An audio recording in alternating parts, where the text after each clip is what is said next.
Hello hello friends, welcome back to my channel. ये ड्रामे की हिंदी एक्सप्लेनेशन का पार्ट 5 है। तो चलिए वीडियो को स्टार्ट करते हैं। नुआन गिरीश के ख्यालों में डूबी होती है। तभी नील उसे आकर पूछती है, तुम गिरीश के बारे में ही सोच रही हो ना? मुझे चाय ने बताया है गिरीश तुम्हारे लिए जैसा फील करता है वैसा उसने कभी किसी और के लिए नहीं किया। ये सुनकर नुआन और ज्यादा परेशान हो जाती है। मुझे खुद पर कंट्रोल करना होगा और अपने मकसद पर फोकस करना होगा, यानी कि उस शाही चीन को ढूंढना होगा।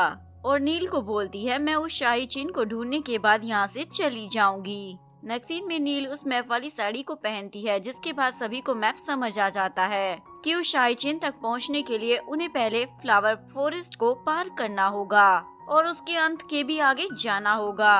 वो लोग आपस में डिस्कस कर रहे होते हैं। उस फ्लावर पोस्ट के एंड के बाद जो एरिया है, कुछ लोगों का कहना है वहाँ पर कोई मैजिकल रहस्यमयी सिटी है। वहाँ से अभी तक कोई वापस नहीं लौटा, सिर्फ 3 बच्चे ही वापस आ पाए हैं। और उन्होंने कहा था कि एक औरत ने उन्हें बाहर का रास्ता दिखाया था, लेकिन इन लोगों को पूरा भरोसा था राजमाता सरिता की आत्मा उन्हें अच्छे से गाइड करेगी। लेकिन अब सवाल ये था कि उस शाही चिन्ह को लेने के लिए जाएगा कौन? गिरीश बोलता है नुआन जाएगी, क्योंकि नुआन ही वो भविष्यवाणी वाली लड़की है। नुआन भी मान जाती है, ठीक है, अच्छा रहेगा ये काम जल्दी खत्म हो जाए और मैं यहाँ से वापस चली जाऊँ। इधर सावित्री के डैड भी साड़ी के एक्सपर्ट को बुला लेते हैं और सावित्री और उसके डैड को पता चल जाता है कि उन्हें भी शाही चिन्ह फ्लावर फॉरेस्ट के एंड में मिलेगा। इधर वीरान, मनोज, गिरीश और नुआन जंगल में जाने के लिए निकल रहे होते हैं। नुआन देखती है उसे मोटर बाइक से जाना होगा। गिरीश बोलता जल्दी बैठो वरना तुम यहाँ से जल्दी जा नहीं पाओगी। नुआन बोलती है ताने मारने की जरूरत नहीं है, ऐसा तुम ही चाहते हो कि मैं यहाँ से जल्दी से चली जाऊँ। ये बोलकर वो बैठने वाली थी। गिरीश उसे संभल कर बैठने के लिए बोलता है, लेकिन जैसे ही ब्रेक लगता है वो उसके क्लोज आ जाती है। गिरीश स्माइल कर रहा होता है। रात होने पर सभी लोग जंगल में ही रुकते हैं और ये वही जगह होती है जहाँ से लोग गायब हो जाते थे। नुआन बोलती है चिंता मत करो, हमारे पास मैप है, हमें कुछ नहीं होगा। गिरीश बोलता है तुम ना शांत होकर आराम करो। इन दोनों को देखकर गिरीश और वीरान डिस्कस कर रहे होते हैं। दोनों ही एक दूसरे से प्यार करते हैं, लेकिन देखो ना फिर भी अपने दिल की बात नहीं कह रहे। रात में नुआन को पूर्व किंग दिखाई देते हैं, यानी कि राजमाता सरिता के पति, जो उसे सही रास्ता बताते हैं। मॉर्निंग में जैसे ही नुआन की नींद खुलती है वो सभी को उस सपने के बारे में और उस आदमी के बारे में बताती है। वो बताती है उस आदमी ने कहा है इस जंगल के एंड पर हमें एक नया रास्ता मिलेगा। सभी को उसके सपने पे भरोसा था। ये देखकर नुआन शॉक थी और सच में उस जंगल के एंड पर एक नया रास्ता खुल रहा था। वहाँ पर एक्चुअली में 2 रास्ते होते हैं, तो वो साड़ी की मैप के अकॉर्डिंग सही रास्ते पर जाते हैं। अंदर जाने पर वहाँ पर काफी अंधेरा होता है और वहाँ पर पहुँचने के बाद वो चारों तरफ से फंस जाते हैं, क्योंकि ना ही वापस जाने का रास्ता था और ना ही आगे बढ़ने का रास्ता।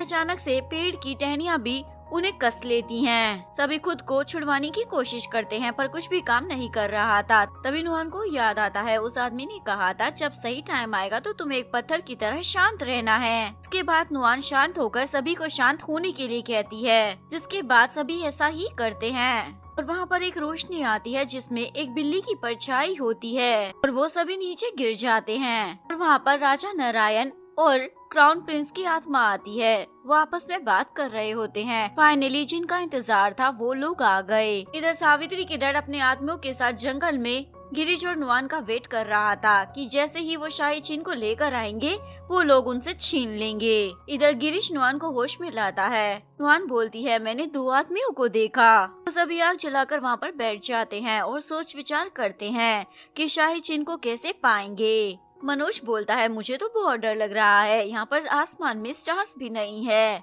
ऐसा लग रहा है जैसे समय रुक गया है। तभी वीरान ध्यान देता है जब वो चल रहे होते हैं तो उनके साथ ये जंगल भी चल रहा है। ये बात को कंफर्म करने के लिए वो एक पेड़ की टहनी पर कपड़ा बांध देते हैं। के बाद वो चल रहे होते हैं तो वो देखते हैं पेड़ भी उनके साथ चल रहे हैं। ये देखकर तो वो सब शॉक हो जाते हैं, जिसके बाद वो एक जगह पर बैठ जाते हैं क्योंकि उन्हें समझ नहीं आ रहा था आगे वो क्या करे। फिर उनके सामने एक बिल्ली आ जाती है और उनके सामने एक नया गेट खुल जाता है। जब वो अंदर जाते हैं तो देखते हैं सिंहासन पर सामने 2 कंकाल होते हैं। उनके बीच में शाही चिन्ह का बॉक्स होता है। गिरीश वहाँ लिखे शब्दों को पढ़ता है। दूर से आया भविष्यवाणी वाला पर्सन अच्छा मंत्रापुरा वासी, प्योर सोल और एक अच्छे दिल का सेक्रीफाइस इस शाही चिन्ह को ले सकता है। गिरीश और नुआन उस शाही चिन्ह के डिब्बे को उठाते हैं और उसे खोलते हैं। इसमें से एक रोशनी निकलती है और उन दोनों को एक विजन नजर आता है। नुआन को बचाने में उसे गोली लग गई है और नुआन रो रही है। वहाँ पर सब कुछ टूटने लग जाता है, इसलिए सभी लोग वहाँ से जाने लगते हैं। तभी वहाँ पर राजमाता सरिता, महाराज नरेश और अपने बेटे क्राउन प्रिंस के साथ वहाँ आती है। राजमाता सरिता बोलती है हमारा समय पूरा हो गया, लेकिन सावित्री के डैड अभी भी इस शाही चिन्ह को हड़पना चाहते हैं। याद रखना, भरोसे और विश्वास से ही जीत होगी। जिसके बाद इन तीनों की आत्मा वहाँ से चली जाती है। इधर चाय और किंग बात कर रहे होते हैं। उन्हें नुआन और गिरीश की हेल्प के लिए अपनी टीम को भी भेजना चाहिए। उधर नुआन गिरीश से पूछती है क्या तुम्हें भी कोई विजन दिखाई दिया था, और रोने लग जाती है। गिरीश नुआन के आंसू पूछता है मैं तुम्हें कुछ भी नहीं होने दूंगा। दोनों वहाँ से निकलते हैं, पर रास्ते में सावित्री के डैड के आदमी उन पर हमला कर देते हैं। सावित्री के डैड बोलते हैं मुझे वो शाही चिन्ह दे दो, मैं तुम लोगों को छोड़ दूंगा। वीरान को बोलता है तुम शाही चिन्ह और नुआन को लेकर यहाँ से निकल जाओ। नुआन बोलती है मैं तुम्हें यहाँ पर अकेला छोड़कर नहीं जाने वाली है। उन लोगों को नहीं पता कि असली शाही चिन्ह कैसा दिखता है। एक्चुअली में शाही चिन्ह की असली मोहर नीचे थी, पर तो केवल डेकोरेशन थी। नुआन असली मोहर को गिरीश को दे देती है और उस डेकोरेशन को डिब्बे में रख लेती है। नुआन सावित्री के डैड को बोलती है मैं तुम्हें ये शाही चिन्ह दूंगी, पर बदले में हम सब की जान बख्श दो। नुआन उस डिब्बे को लेकर सावित्री के डैड के पास जाती है और उस डेकोरेशन की पीस की झलक दिखाती है। गिरीश के कहने पर वीरान हमला कर देता है, जिसके बाद सावित्री के डैड के आदमी भी उन पर हमला कर देते हैं। इवन गिरीश को तो गोली लग जाती है। नुआन उसके लिए रो रही होती है। सावित्री के डैड अरुण को शाही चिन्ह का बॉक्स मिल जाता है। सावित्री के डैड उसे अपने साथ लेकर चले जाते हैं। इधर नुआन गिरीश की हालत देखकर रो रही होती है। वो उसे जल्दी से हॉस्पिटल लेकर जाती है। चाय भी नील के साथ हॉस्पिटल में आ जाता है। नुआन अपनी बहन को देखकर उसे हक कर लेती है। नील उसे कंसोल करने की कोशिश करती है। नील चाय को बोलती है चाहे कुछ भी हो उसका सामना हम सब मिलकर करेंगे। सावित्री के डैड उस शाही चिन्ह को चेक कराते हैं तो उन्हें पता चलता है ये असली है। वो बंदा बताता है लेकिन ये सिर्फ शाही चिन्ह का डेकोरेशन है, असली शाही मोर इसमें नहीं है। ये सुनकर सावित्री के डैड तो शॉक हो जाते हैं। उनका सारा प्लान बर्बाद जो हो गया था, लेकिन सावित्री के पास प्लान बी था और वो सभी को अपने प्लान बी के अकॉर्डिंग चलने को बोलती है। सावित्री के डैड के आदमी पैलेस में कुछ रॉयल गार्ड्स को मारकर उनकी जगह ले लेते हैं। इधर क्वीन नालंदा को भी हॉस्पिटल भेजती है गिरीश की खैर खबर लेने के लिए। क्वीन जैसे ही अपने रूम में आती है वो सावित्री को वहाँ देखकर शॉक हो जाती है।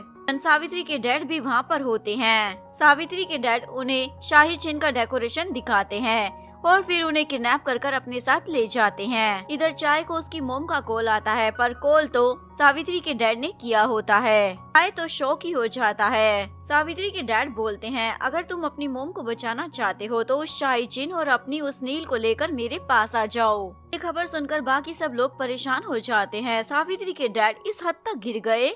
नील सावित्री के डैड के पास जाने के लिए तैयार थी, लेकिन नुआन को अपनी बहन की चिंता थी, इसलिए बोलती है मैं भी तुम्हारे साथ जाऊंगी। किंग बोलते हैं मैं भी चलूंगा, तुम मेरे साथ बाहर रहना। और प्लान बनाते हैं क्वीन की लोकेशन का पता ना चल जाए, तब तक चाय सावित्री के डैड को बातों में लगा कर रखेगा। इवन वो शाही मोर भी 2 टुकड़ों में टूट गई थी। सावित्री के डैड क्वीन को एक फैक्ट्री में किडनैप कर रखता है। नलिनी सावित्री के सामने गिड़गिड़ाने लग जाती है प्लीज क्वीन को छोड़ दो, लेकिन सावित्री उस पर गुस्सा करती है अब बहुत देर हो गई है। नलिनी क्वीन से माफी मांगती है। क्वीन बोलती है तुमने हम सबको धोखा दिया है, जबकि मैंने तुम्हें एक और चांस दिया था। चाय नील को लेकर सावित्री की डैड की हवेली में आ जाता है। सावित्री से बोलती है अगर तुम्हें अपनी मोम की जान बचानी है तो पहले मुझे वो शाही चिन्ह दो और मुझे मंत्रापुरा की रानी घोषित करो। मैं मंत्रापुरा पर राज करूंगी और तुम्हें इस नील के साथ जो करना है वो करो। इधर किंग नुआन के साथ हवेली के बाहर होते हैं। मनोज और वीरान अपने आदमियों के साथ मिलकर हवेली के बाहर खड़े हुए गार्ड्स को मारकर अंदर घुसाते हैं। उन्हें पता चल जाता है कि क्वीन तो हवेली पर नहीं है, इसलिए सब परेशान थे।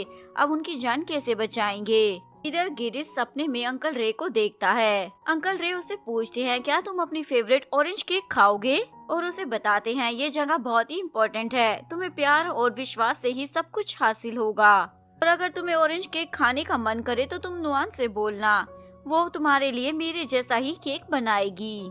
अगर आपको वीडियो अच्छी लगी हो तो प्लीज वीडियो को लाइक करें, चैनल को सब्सक्राइब करें, न्यू अपडेट्स के लिए बेल आइकन का बटन प्रेस करें। मिलते हैं नेक्स्ट वीडियो के साथ, तब तक के लिए सारांगे बाय बाय।